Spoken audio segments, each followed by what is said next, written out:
incentive structures, collective action, and the implementation of an enhanced social accountability strategy. I've been asked to moderate. We unfortunately, Mr. Godi and Mr. Kokerai were unable to attend due to other commitments which arose at short notice. So we've kindly had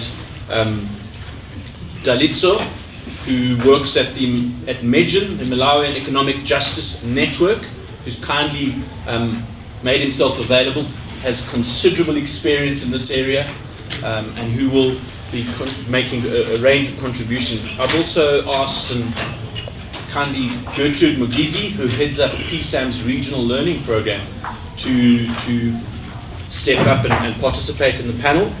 And then on Gertrude's right, we have Mr. Ludovic Uto, who is director of the Wajibu Institute in Tanzania, the former Auditor General of that country. So we thank him for his involvement. And then last, but by no means least, is Advocate Mohammed Amirmia, who is a commissioner at the South African Human Rights Commission of South Africa and has been a commissioner for some years. So we look forward to their contributions. We did not ask the panelists to prepare a PowerPoint. We wanted them to make a range of contributions. We wanted to be somewhat informal, and we will be giving, there will be some time for questions and engagements from you. After lunch, we will then have a breakaway session. We had Professor Madonsela in the keynote address making a few points of emphasis around how to promote social accountability. One of the observations that she made was incentivize people. Show them what's in it for them. Certainly in the South African context, we've been exposed to corruption and what corruption offers up as incentives for private gain as opposed to public gain and public benefit. So I'd like to hear from our panelists their thoughts on what are the incentives that exist to promoting social accountability from their experiences. The mic is available. Would anybody like to kick us off? Or I see there's a Gertrude or Advocate Gertrude. Really? If you'd like. Thank you, Jay. I didn't expect to be the first one to speak because the rest of the panel is far more veteran in this area than I am, but I will kick it off. I'll speak first. Just closer. Hello? No, it's not. It's not on. It is on, just closer to your... Yeah, It is so. on. Hello? Can you hear me now? Yeah. Thank you. Yes, I was saying the rest of the panel is far more experienced at this. The rest of the panel is far more experienced at this than me. For me, social accountability for me is when I joined, I should start maybe, when I joined civil society in a social accountability capacity, in an advocacy capacity, it was very much you're doing it wrong. We will tell you what we need and you must make it right. I have learned over the years that, as Professor Madonsela was saying, I might be justified in saying that, but it doesn't make me effective. And if I want things to actually change, I have to learn to have conversations with people who I don't necessarily agree with. I have to learn to have conversations with people who don't necessarily agree with me. I have to learn to have conversations with people who have very different views from the ones I have, and still work with them to achieve a goal that we see as common. And that is not an easy thing to do. And it requires that we all change, that we all compromise, that we all negotiate, etc., the things that we talk about all the time. But how do you create an incentive for someone who doesn't agree with me to sit at the table and talk to me for long enough to get something to happen, for long enough to achieve a result? And that's the difficult thing. I feel that when we do have these conversations, I think the more we have these conversations, the more we learn how to have them. But there are certain things that make these conversations work or remain conversations long enough for this to happen. One is that we need to agree on what the result that we want is.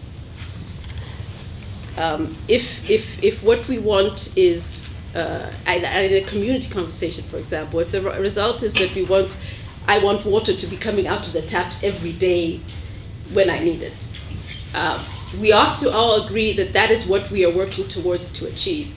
And if we agree on the end result, to disagree on the method of getting there will not be such a train smash as to derail the conversation. I will be motivated to remain in the conversation because the result I think that the conversation is going to lead me to is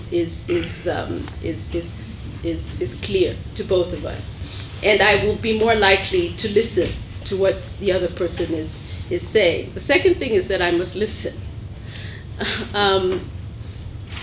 I find that when we speak the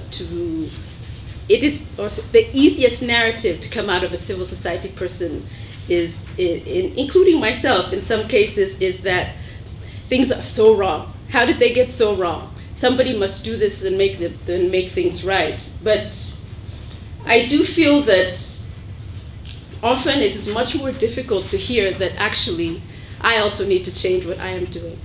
In civil society, it's very easy. I heard a lot of this morning as well, that what do we do when governments are corrupt? What do we do when institutions of government have been captured? What do we do when we can't trust them to deliver what we need? But to be absolutely honest, they can turn around and say the same thing about us. And they often do. Because the more we tell, I remember having a conversation with a government official, a senior government official, about why things happen in this way. And one thing he told me is that if there is corruption in government, it means there is corruption in all other aspects of society as well. Yeah, because you can't be corrupt by yourself. Yeah. So if someone is paying me wrongly to do something, or if I am benefiting wrongly, it means that there must be someone who's engaging with me in this interaction. And how do you get a conversation in society whereby it is not about you, the person, or it is not about I am right and you are wrong. It is about what kind of conversation do we have to build a society whereby there are certain principles on which that we follow, and that we all see those principles in the same way, and that we agree that they are good, and that we agree to follow them and abide by them, both overtly and covertly, even when nobody is looking.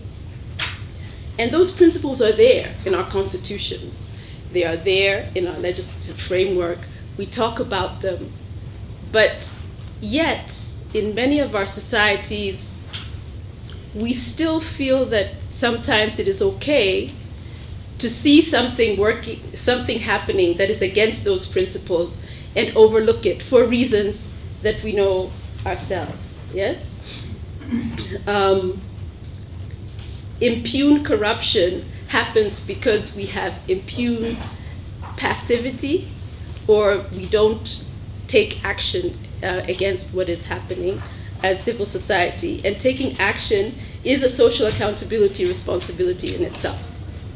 Yes, I feel that if I don't take action, then I am also being unaccountable. Yes, and if my taking action must be to achieve the result that I want. So I must want the result. I must know that we all want the same result. We must have an engagement whereby we work towards that result in whatever way we do. I mean, I might choose an adversarial method some days, or a collaborative method other days, depending on what will move us towards that collective result. And I will perhaps hand over to my other colleagues with a question of, yes, we're in the conversation. Yes, we want the conversation to happen. And yes, we want to consider, we want to work collaboratively or adversarially to achieve the principles that we have all agreed on. But what specifically in our experience, because there's a lot more experience than I have in the room, would cause us, me in my particular role, to remain in a conversation with people that I don't necessarily agree with their methods, and what would create an incentive structure in upholding the principles that we believe in? What would create an incentive structure that would cause us to see these principles as principles that I not only agree to in public, but I will also push them even when it's difficult to push them, even when it is going against my own personal gain or my own personal well-being. And what as a person, as an institution, would make this something that we all live by? And I don't know who I hand over now to now. Thank you, Gertrude. You have concluded your submission with a question. I think the motivation of continuing being on the discussion table is looking at what the benefits which will accrue if you are able to convince the person. Because you see, accountability, social accountability, is creating change. Is creating change. We want governments, we want our stakeholders to perform better. And therefore, the motivation of you remaining on the discussion table is changing this person, converting him to be a change agent in improving or enhancing accountability. Is incentives on the accountability ecosystem.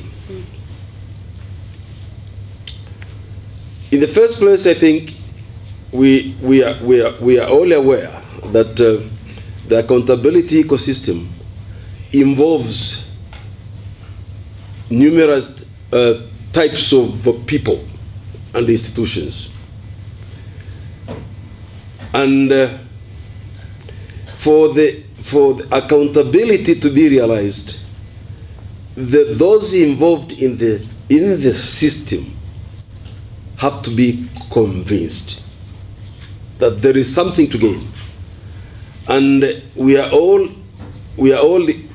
aiming at improving the provision of the universal human rights, the requirements of the common citizen, and really it leads into being an Auditor General, retired Auditor General, it all aims at maximizing the scarce public resources, which are not sufficient at any one time to meet the requirements of the government and society, in making sure that such resources are put into best use and that there is value for money for every penny used. Now, the incentive. I believe if we look at it from the government's point of view, all governments, their aim, even the dictatorial governments, their aim is to make provision to their people. And the governments know, believe me, most governments know that if they are not delivering, their chances of remaining in power are limited. So, on the part of the government, there is an incentive that they want to be seen that they are performing. And the government also knows that on its own they cannot reach every person of their constituency to be aware of actually what is going on in as far as development is concerned. And therefore, they know that they will need the media, they know that they will need civil society organizations to disseminate that information. The question is, and that's a point which was raised by our professor in her keynote address, there are leaders who are allergic to criticism, unfortunately. And therefore, CSOs, the media, should not only report the nice things of government.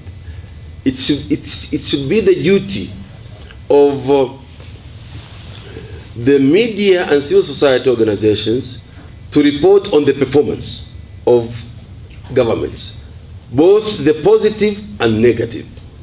The question is, how do we report? And our professor raised a very valid point, I think, since we are the majority of CSOs here. She talked of mistrust, trust between the various players in this accountability ecosystem. As CSOs, I believe we have a responsibility of building that trust. And how do we do it? Let us be transparent. You see, as a civil society organization, if you are working with the local government authority, as you are planning for your activities, as you are developing your plans, involve them, bring them in the picture.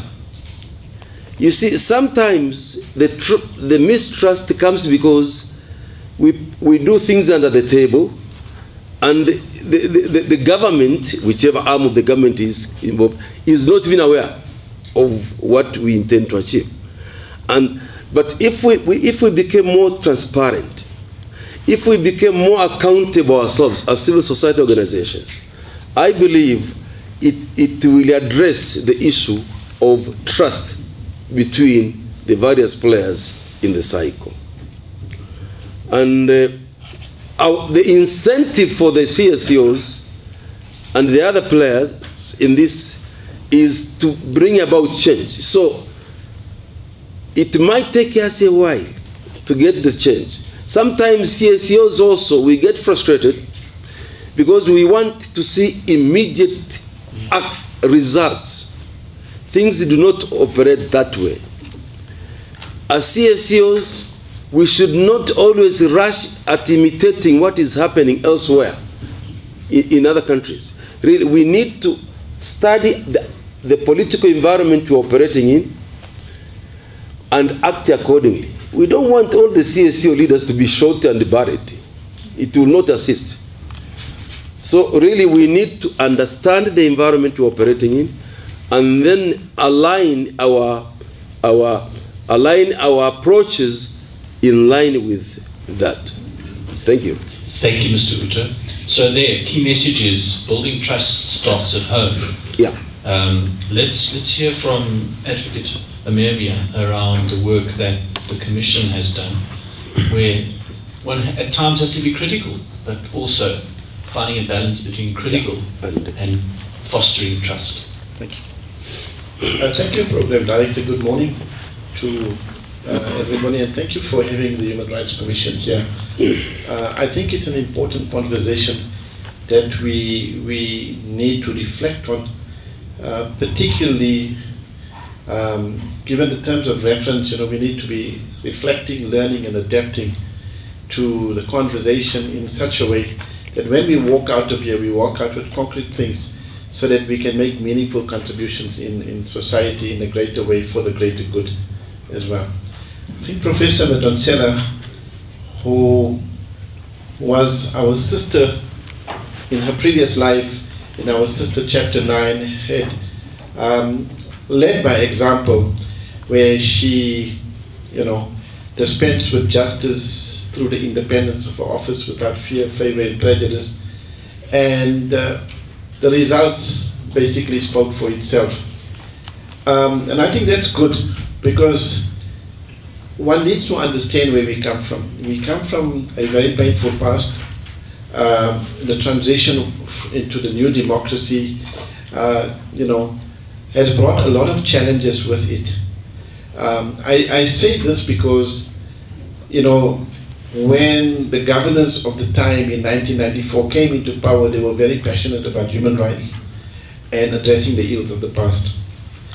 But now 2018, 22 years later, we ask ourselves the same question: are the governors today as passionate about human rights to address the painful past, the injustices of the past, with the same passion and zeal and fervor as they had when they were when they came on board in 1994? I think I say this because, we are in a celebratory mode as we sit in 2018 for various reasons. I mean, we have, and justifiably so, reflecting on the 100th centenary celebrations of our icon, President Mandela, Albertina Sisulu, and the contributions that they made were profound. It was not only local, but it was global. And they addressed those challenges fearlessly, and they spoke truth to power. Now, the question then arises on the role of the national human rights institutions as part of the accountability ecosystem. And I think I'd like to address it from that angle, Program Director, and I'd like to say that yes, a lot of things have gone right, but a lot of things have gone wrong also. And I think we must be brave enough to say, how can we make it better? We must admit, first of all, that we do not live in an ideal world, we live in a real world. And when real issues do come about, it's how do we then address those issues and go forward.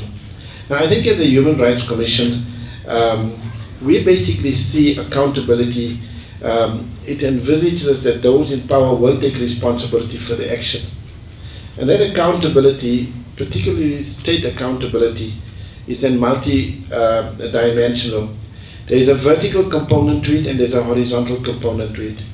And that is, the elected representatives have to justify the actions and the decisions they take to the voters. Okay? And the horizontal accountability, on the other hand, refers to the existence of structures fostering checks and balances, such as the judiciary and the Chapter 9 institutions that we have entrenched in our Constitution. So I would say that the Chapter 9 institution, be it the Auditor General, the Public Protector, the South African Human Rights Commission, and the other sister Chapter 9 organizations, are basically in-between institutions okay, such as the Ombuds Office, the Supreme Auditor, the Anti-Corruption Agencies, National Human Rights Institution, and others. We're basically addressing the same issue. We know what we've inherited, and we inherited a lot of pain and suffering, right? And we promised ourselves that we would, the preamble of the Constitution talks about it, that we will never go back to the past. We'll never allow ourselves to slip into the painful past either. So, therefore, as the Constitution itself, the founders of the Constitution realized that too much power vested in the executive is dangerous. It can lead to all kinds of unintended consequences, and that's why the supremacy of the Constitution is a key to hold the executive to accountabilities, which is rightfully so. It must be like that. And in our space in South Africa, whether it's the citizen or the non-citizen, anybody living in the South African space are entitled to those rights that are entrenched in the Bill of Rights, and that's 27 rights. I equate the Bill of Rights, Chapter 2 of the Constitution, on a more lighter note, like the appendix in the body. And I'm sure most of you will agree. Many scientists around the world can never tell you what is the purpose of an appendix in the body. As long as it's function, we live, we're happy. But the day that appendix ruptures, it's going to kill. So that's what we are saying is why the founders of the Constitution saw it fit to entrench the Bill of Rights in such a way that it will take a lot to change the Constitution if you want to, do away with any of the rights in the Bill of Rights itself. So I think we need to reflect on that. I'm saying this because the new leadership that's coming in and generations that are coming in after the 1994 generation are less passionate about human rights. They are careerists, and many of them have a don't care attitude. If you don't believe me, the Auditor General has done a reflection of the state of affairs of municipalities. And the state of municipalities in this country at the moment is in a state of disrepair. Yeah. And we must admit it now. People who are closest to the grassroots communities and citizens on the ground are the municipalities. If you have a dysfunctional municipality, it's highly unlikely that you're going to get anything, any resemblance of human rights, the right to dignity of rich and poor living side by side. It will never happen. In the Human Rights Commission, I basically talk about the issue of, and I'd like to share practical examples. I think I'll make my paper available for the conference organizers, and you can read it on your own time. But I'd like to reflect on a few examples that we saw on the ground. We went to provinces where the municipalities are under administration. They do not even have money to put petrol into the tankers, so communities cannot get water. And that's the uproar, okay? And nobody does, people try to think those problems away and blame protesters for service delivery protests.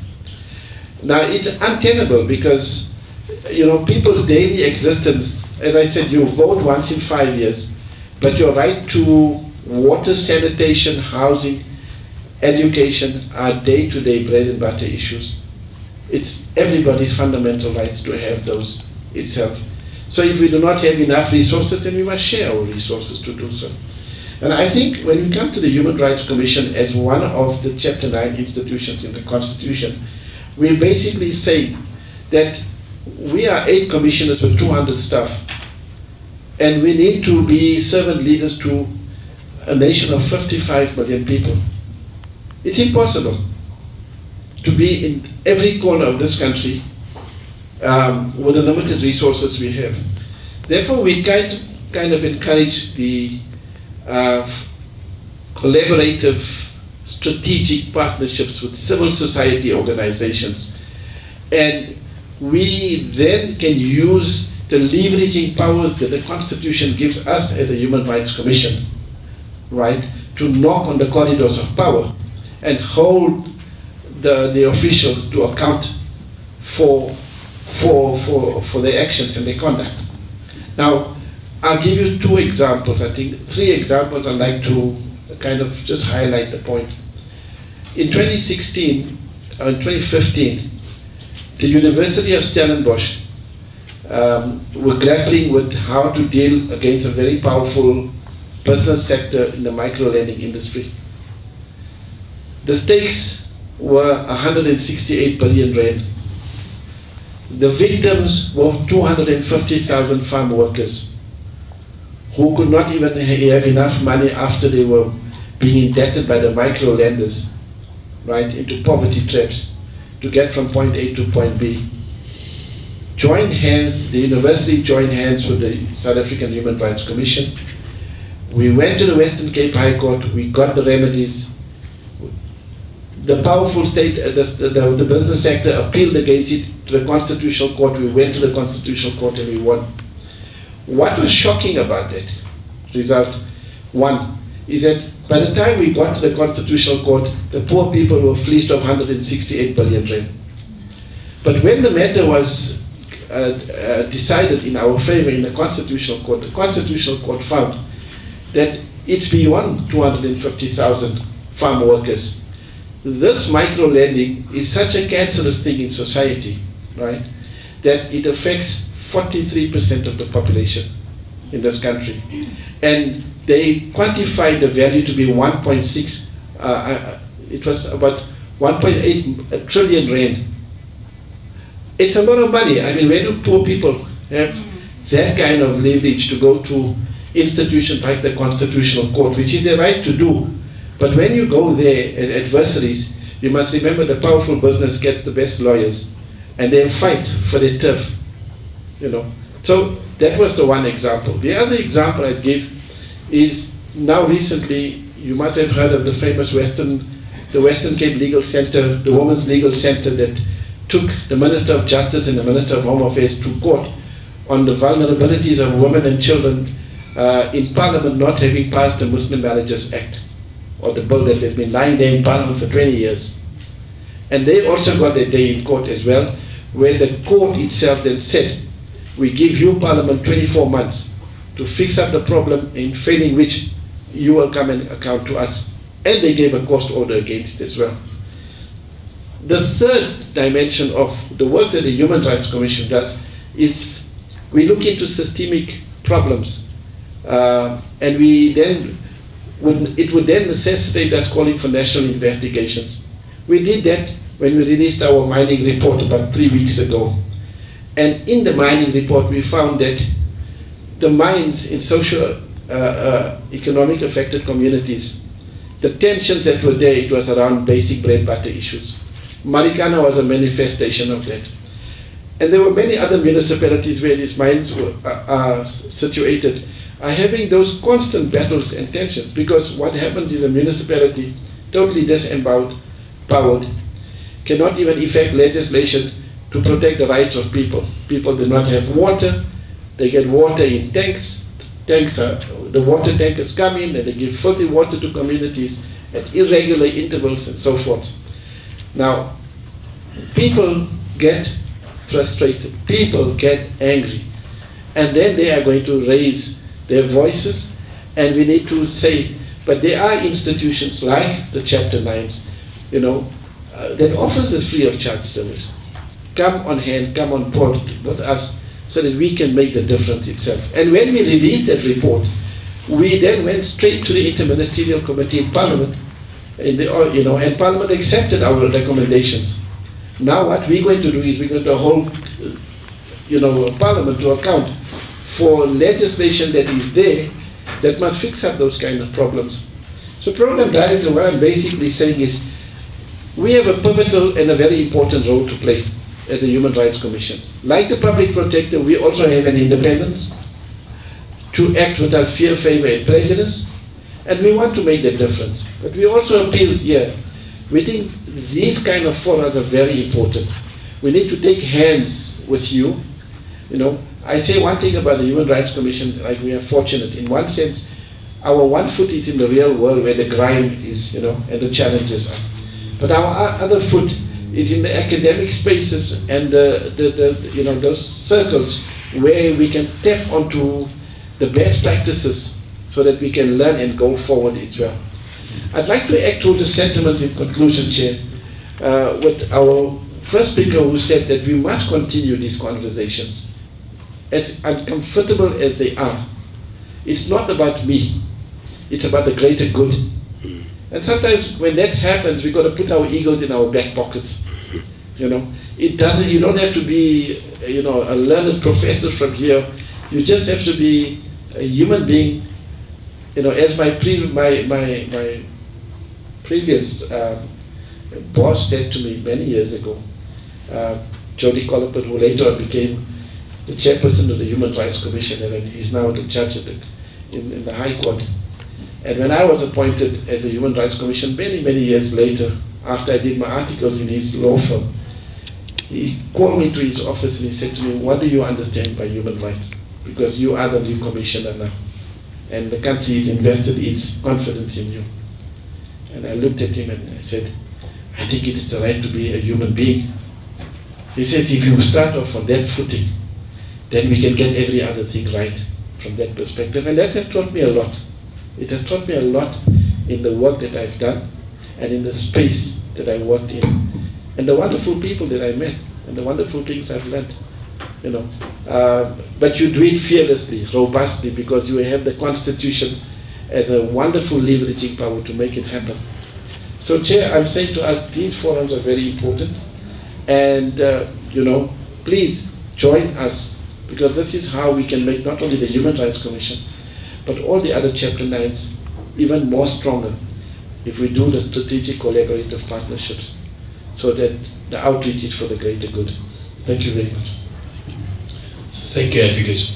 I'd like to now turn to Dalitso to share some of the experiences that MEGIN, which is a network, has in collective action, in working collaboratively.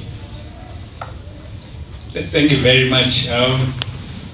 Coming after my elders have spoken, and I think they've pretty much shared everything perhaps that we need to know about the incentives and how the enhanced social accountability strategy could help us work and see the results. I almost said, well, as has already been said. Let me just add to that conversation, first of all, appreciating this privilege of being a part of this conversation.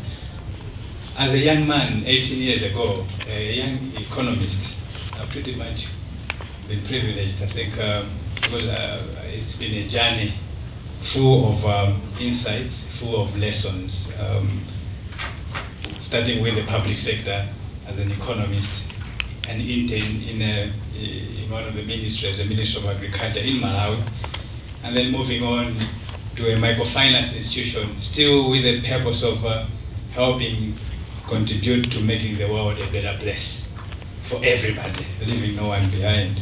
And then 15 years ago, joining the civil society, the whole world of advocacy, fighting from the trenches in a way. I think this is how others like describing it, looking at the policy, pushing for results. So social accountability is effectively about the results. And thanks indeed to Professor Madonsela, I think, for taking us through such illuminating insights around democracy, having started from Africa, from here, trying to make things work for all. Now, one of the major lessons, I think, in this journey of learning that I've been a part of, I think as a part of that, I also ended up in the Malawi Human Rights Commission. I just concluded my second term as a commissioner 2 weeks ago.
how do we reach out to them to listen to us with the, what we are saying about some things that are working, but some things that are also not working, that are maybe hindering anything that might work.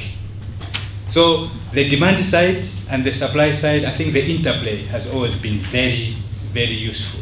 And I think it's one of those huge incentives for us pushing for this social accountability that should really make us see the results. So it becomes easier now, I think, as we focus on the shared purpose, because it all boils down to that common denominator. There's a shared purpose. We want to see our countries developing, connecting to what we see that development to mean. The ideals, the motivations, so what sort of implementation arrangements do we need to have so that we push in that direction?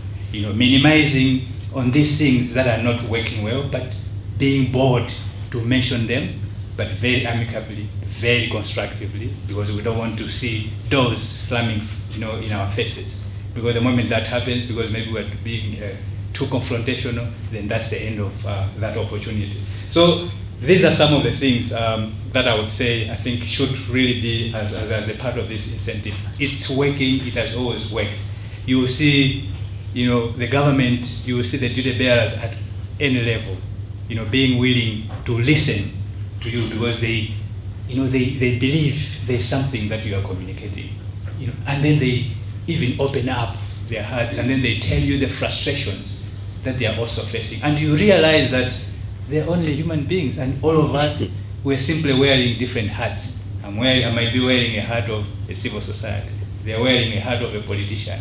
They're wearing a hat of a president, a minister, or a media, but we are all the same, I think, at heart. So this is one of those things. Now I think moving further, I think there are all these issues, because I think you will see the gaps and the frustrations, some of them pertaining to skills or capacities. So the empowerment, because it's a learning adventure. I think life is a learning adventure. No one claims to know it all at every point. When they'll be doing that, that I think there's something that is wrong with them. So there's always that room, the elephant in the room is the room for improvement. So empowerment, skills development, I think these are some of the other things that we are seeing. The shared learning, I think, needs to continue. So the forward and backward linkages, because I think I wanted to agree, I think there was a point about, this being multidimensional, development, the results and whatever, it's multidimensional. And I think it's important because of that aspect, when we're looking at the incentives, to also make sure that we look at the bigger picture, and then we make sure that we connect the dots, from the different vantage points. So understanding those incentives from the different vantage points, I think it always works. What's the motivation for a civil society? What's the motivation for a government minister? What's the motivation for a district commissioner at the local level? What's the motivation for a government extension worker in health or agriculture or whatever at the other level? And how do we make sure that collective responsibility approach is really happening? So this is something that I thought I could add to this very rich, the rich insights that are already coming through, the rich insights that have been shared by Professor. I think the what's in this for us, it's real.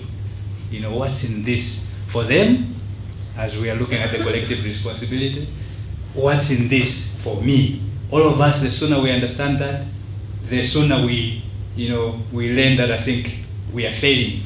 It's better to fail fast so that we learn fast, and then be willing to get better and make sure that we push to the right direction. So the issues of the trust and whatever, I think with the whole bedrock of all these things, it becomes easier, and then you see this rapport, and the partnership now has.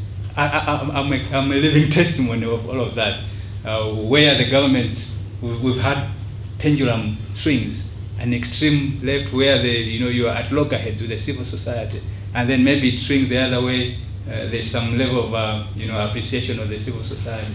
We've survived all of this, and then getting the government officials, the senior government officials, including the president, all the way down, getting them to really appreciate the hard hitting that you are doing, but you are coaching it very, constructively, appreciating that, and then coming out and telling you, I I think I enjoy hearing and listening to you, because you are pointing us in the right direction. Let's continue with this collective responsibility. So I think for me, that's part of maybe what I can add to the incentive structure, the collective action, implementation of this enhanced social accountability strategy that needs to continue. That is the only hope for this answerability and the management of the consequences, as our professor highlighted. Thank you. Thank you, Dalit. So I'm looking at the time now. We've got 20.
We also have to emphasize, we should agree that we are also part of the problem, and if we can clean our own house, it will be very easy to go and then point out the dust in the other houses. Thank you very much. Thank you very much. If we can bring the mic across to Karago on this side.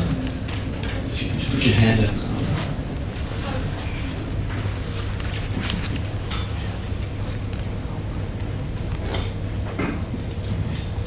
If the speaker would like the question answered by a particular panelist, please point that out. Sure. Hi, my name is Karago and I'm from Amapungani. My question is around enforceability. And my question is first of all to General. One of the things that's happening now is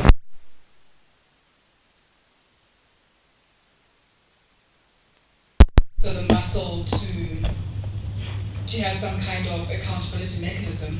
From your experiences, is that the gap between findings and accountability, the ability to be able to enforce, have teeth?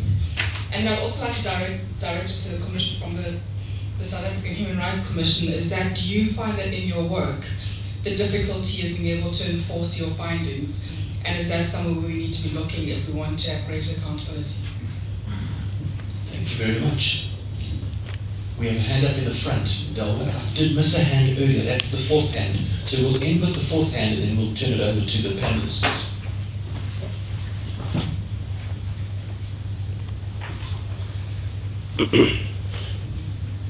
Thank you. My question actually arises from Mr. Mohammedi's point when he was talking about the post-1994 generation of youth having that don't care attitude and being careerist. And then it made me reflect and think about the youth in general, not just in South Africa, but elsewhere. In that, and I can talk briefly about some of the studies we have conducted in Tanzania under Traweza, where we find that when it comes to youth participation, attending meetings, speaking in meetings, writing through the media, they are the lowest in terms of participation compared to other age groups. But when it comes to likelihood of them protesting and submitting their dissatisfaction through demonstrations, they have the highest likelihood. So the questions here are, have we failed the youth if we have resulted in this situation of this kind of disloyal youth, the don't care youth? We can label them as being less patriotic. They do care about their well-being, they do care about their survival, but maybe the approaches and the processes have not been accessible to them, have not helped them to submit their dissatisfaction and also cause change. So how do we deal with that group? And they are the majority of populations in all our countries. Thank you. Then we have one final question before we come back to the panelists. Note that in the breakaways after lunch, some of these conversations can be deepened and elaborated upon. So there will be further opportunity after lunch. Hi everyone, my name is Sanel, I'm from Tumor Foundation. I meant to ask this question earlier on, but unfortunately I was the one who was cut off. I want to ask in perspective from the youth, which is similar, it's a similar question to the gentleman there, in terms of them participating in social accountability. And the question goes like this: in light of democracy working for all and having the public inclusive of social justice and accountability, how can we structure ourselves to include, in particular, the young people who are not in prominent positions? Also, how can we use the partnerships, which is what the Prof talked about earlier on, the partnerships of the good doers, the incentivized? How can we use that partnership to influence young people in having a culture of being socially conscious and having the spirit of accountability from a young age? Thank you. Great. Okay, so let's go back to the first question, which was posed by Frederick, I believe. And his concern was fostering dialogue, but what about awareness? Concerned with awareness. I completely agree with Frederick that, and I think this is the problem which we are facing, that sometimes both as CSOs and as duty bearers, we do not really equip the people we are serving with information. You know, you find a CSO operating in a local government authority claiming that they are representing the people in that locality, but they have not taken the trouble of making those people aware of what this CSO is doing on their behalf. And therefore, without sensitization and awareness of the people being served, the appreciation of the efforts of the CSOs will be minimal. That's what I can say about, we need to sensitize the people. They need to know what the CSOs are there for, how the actions are going to benefit them, and by doing that, involve them in the process of doing the social accountability.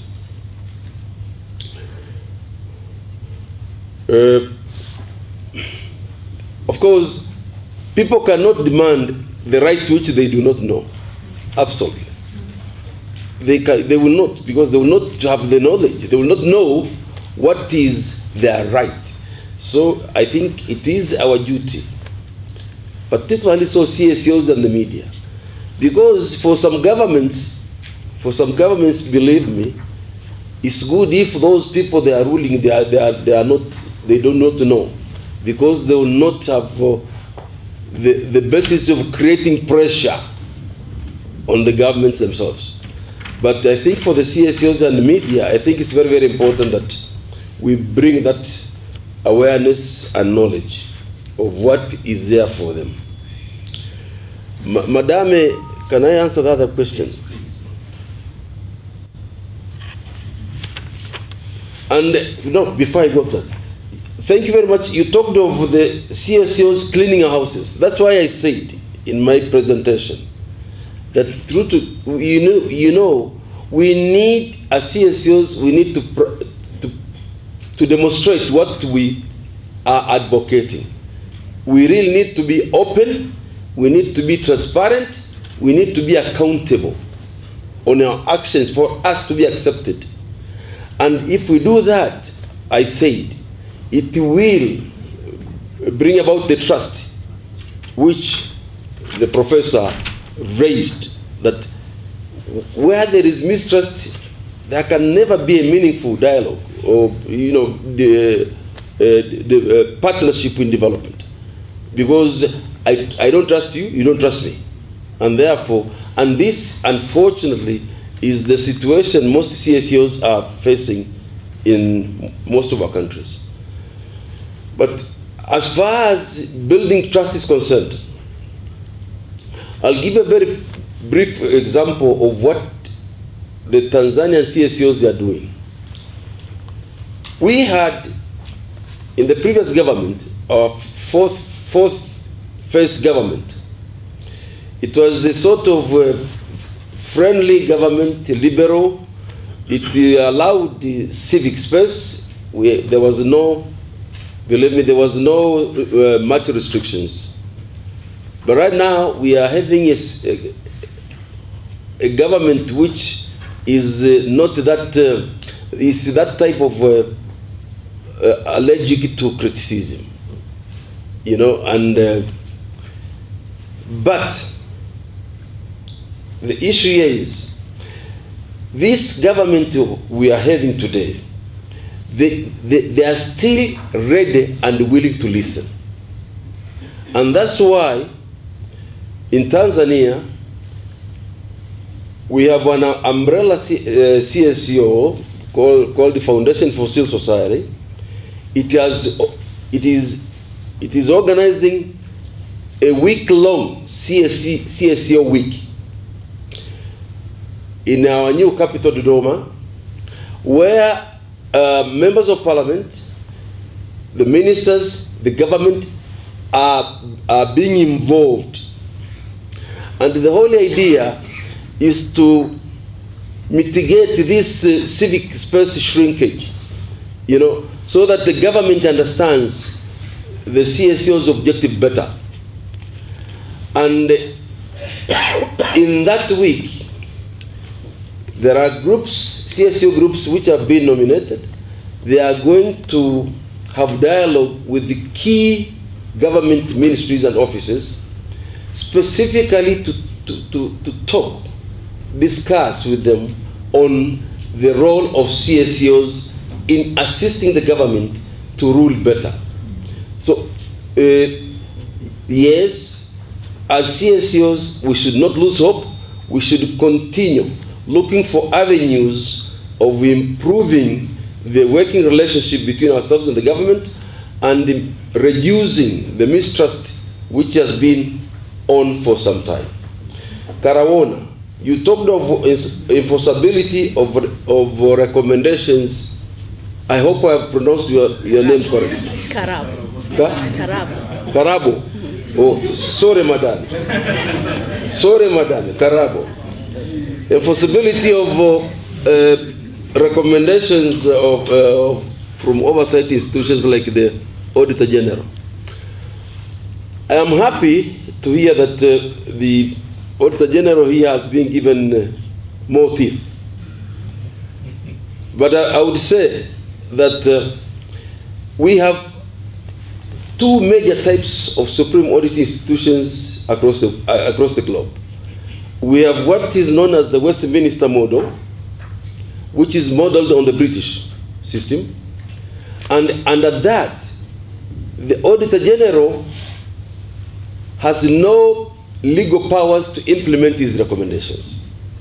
But rather than, there are law enforcing institutions established to do that. That will be the Anti-Corruption Bureau, that will be the Director of Public Prosecution, and the like. And this is the mode which Tanzania has to date, and this is also the system which South Africa had. That we are not using the Napoleon method, whereby, you know, the Supreme Audit Institution is primarily constituted of high court, you know, law, judges, and that they would audit and they would supervise the implementation. And what I can say is that one of the things, I think, which is a big problem in most of our countries is the insufficient implementation of recommendations arising from oversight institutions. Whether you are looking at it from the Auditor General's point of view, or you are looking at it from the parliamentary side of, point of view. But what is to be done on this? I think, Ray, you know that we met at Washington on the IBP thing. In actual fact, the International Budget Partnership is an NGO based in Washington, is working on, is conducting a study on what should be done to make the implementation of recommendations from Supreme Audit institutions implemented in a greater rate as it is today.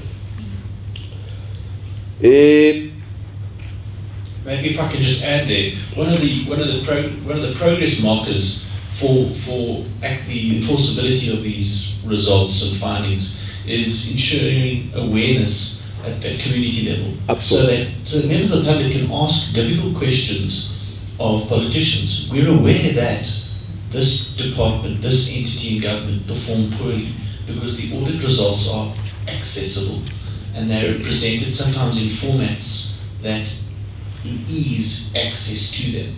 So I've seen encouraging developments on Auditor General's websites where the data is more user friendly, so that a wider grouping of citizens can understand and then use that information to put pressure on government. So that's an encouraging development. I'm mindful of time. Do you want to just make one concluding remark and then I can turn it to you? Yes, please. On that one, I was just going to say that at Wajibu Institute of Public Accountability, we have addressed that particular issue. We take the Controller of the General's report, we simplify it in a simpler language, user-friendly language. A 480-page report, it comes out in 18-20 pages. And that one, people are making maximum use of it. And I think that is what CSOs could do to assist in disseminating such recommendations to the public. Thank you. Many thanks. So the next question was put to Advocate Ameria, and it was from Kwaweza. And one of the questions was, have we failed the youth?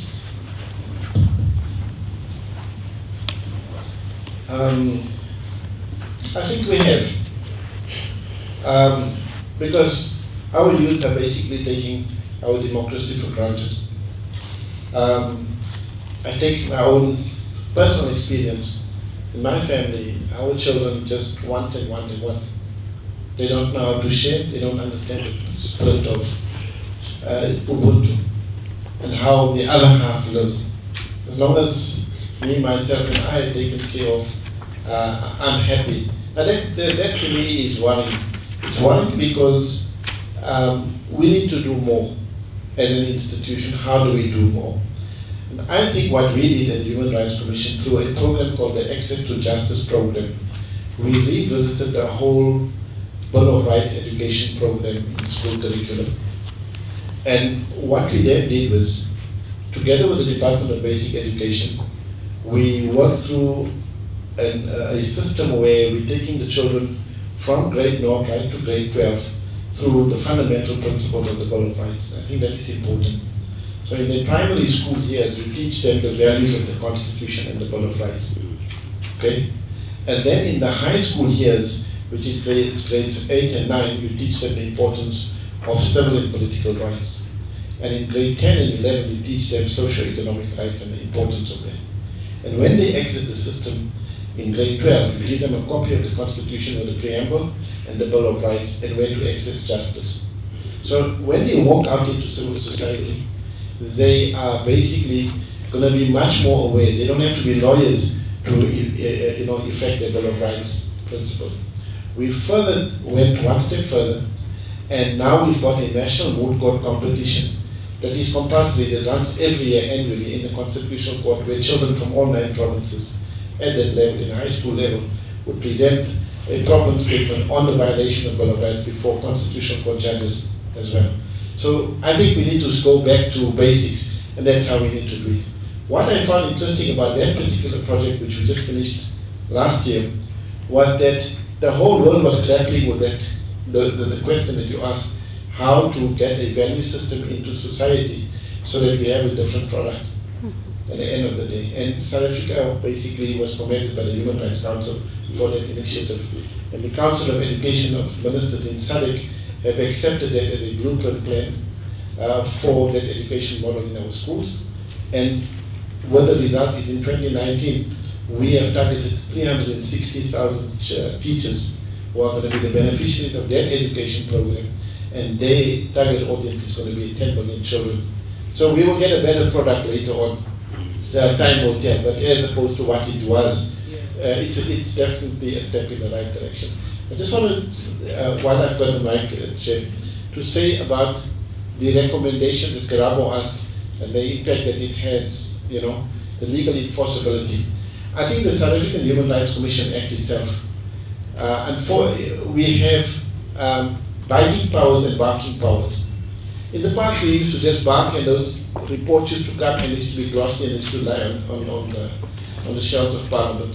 But now, since the public protector did the famous EFF case, where Chapter 9s were recognized that their findings had biting powers, I think government is much more responsive now to and alive to our recommendations. And therefore, the new reports that are coming up from the Human Rights Commission, we not only make recommendations on the findings we have, but we also have directives. We direct them to do A, B, and C. And should they fail to do so, we will leverage the other powers that we have in the South African Human Rights Commission Act to go to the Constitutional Court to have that kind of results. So we've learned along the way as well. But it has been a learning curve. Thank you. Thank you very much. Sanele, your question around inculcating it with the youth was touched on in the advocate's response, but please do take that up with him and myself and the panelists over lunch. We're going to break now for lunch. Our lunch venue is, as you walk out of this venue, you turn right. But before I give you a few more details on that, I'd like to please ask for a round of applause for the panel.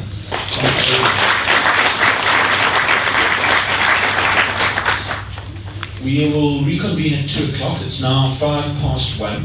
We'll be back in this venue, so don't run off to any other venue. We'll have a plenary session on navigating